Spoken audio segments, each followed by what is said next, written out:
Okay, hello everyone. In this video, I'd like to show to you my Excel sheet that I have prepared. This is regarding the Y-bus and Z-bus matrix calculator. So meaning uh, this Excel will calculate the Z-bus or the inverse of the Y-bus matrix to get the Z-bus matrix. So uh, this Excel sheet is very useful in power system analysis, especially in the load flow and also the short circuit calculations in every bus. So here we have a sample problem. This is from the power system analysis and design by Duncan Glover. So from these sample problems, we will use this to prove that this Excel sheets is very useful. So in this problem, they use the Y-bus and Z-bus method also. So here in the Y-bus matrix, so we have already the values. So how to form this 2 by 2 matrix, because we have only two numbers of buses. So meaning the matrix that we are going to use is a 2 by 2 matrix. So in this Excel sheets, I have a 2 by 2 matrix and also a 3 by 3 matrix and a 4 by 4 matrix. So because the size of the matrix will depend on the number of buses. So here we have two number of buses, so we'll use the 2 by 2 matrix. Now, so in the 2 by 2 matrix, we have the y11, y12, y21, and y22, meaning the y11 is the self-admittance or the sum of all admittances connected to bus 1, and y12 is the mutual admittance between bus 1 and bus 2, and y21 it is the same. It is the admittance between bus 2 and bus 1, and the y22 is the sum of all admittances connected to bus 2. And take note that in the mutual admittances, so you have to multiply this by negative 1. Okay, so the mutual admittances here are the y12 and y21. So it should be multiplied by negative 1. So here, if you notice that the factor out the negative 1 j. So, but here in the Excel sheet, you don't need to factor out this in this way. You can now input directly. So, okay. Now, how this value, the in y11, the 9.9454. So how to get this value?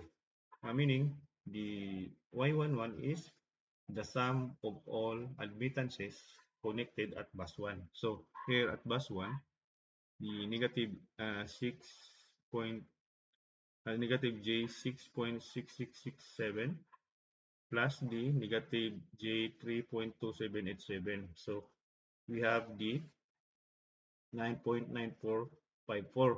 So if you will multiply that by negative j, so it should be negative. Okay, negative j 9.9454. And for this one, the y12 is the negative j 3.2787. So this is the mutual admittance between bus 1 and bus 2. So as I said, you have to multiply that by negative. So uh, if you will multiply this, it would become positive 3.2787. But since it is the factored out the negative j, so it should be now at positive 3.2787. And the same here, positive the y21, positive 3.2787, and the y22 is the sum of the admittances at bus 2. So we have the negative 5 plus the negative 3.2787. Then since it is factored out, it should be negative 8.27, negative j 8.2787. Okay, now to get the Z-bus matrix, so you have to invert this Y-bus matrix. But if you will do this by hand calculations, the solutions is very complicated. It's very hard to do by hand calculations. That's why I prepared these Excel sheets. Okay, now let's here in the Excel sheets we have a 2 by 2 matrix. So they say the enter value of admittance is here. So we have the y11, y12, y21, and y22. So since in the sample problem we are only using the imaginary numbers, so meaning they neglect the resistance. So in y11 we have the 9.9454 multiplied by negative j, so it is negative 9.9454. And for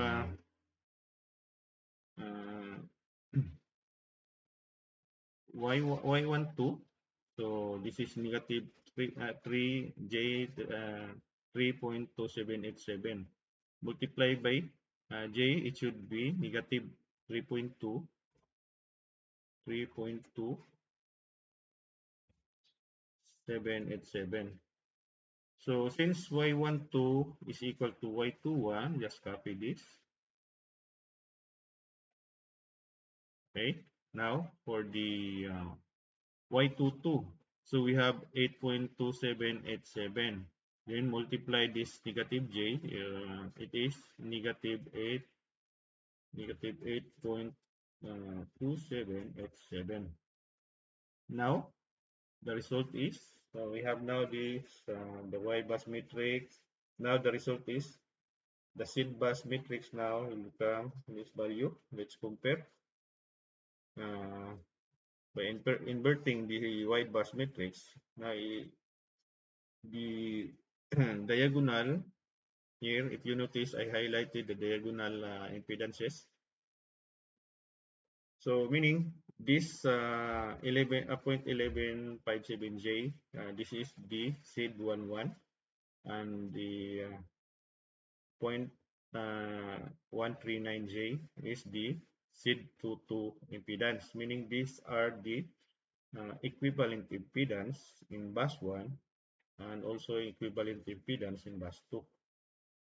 Now, you can now use these values in calculating the fault current at bus 1 and also at bus 2. So here, using the subtransient fault current at bus 1, meaning at bus 1, the equivalent impedance is this Z11. So we use this the 0.0 point 565. So here we have the 0.1157. So our Excel sheets now prove that the calculator is correct.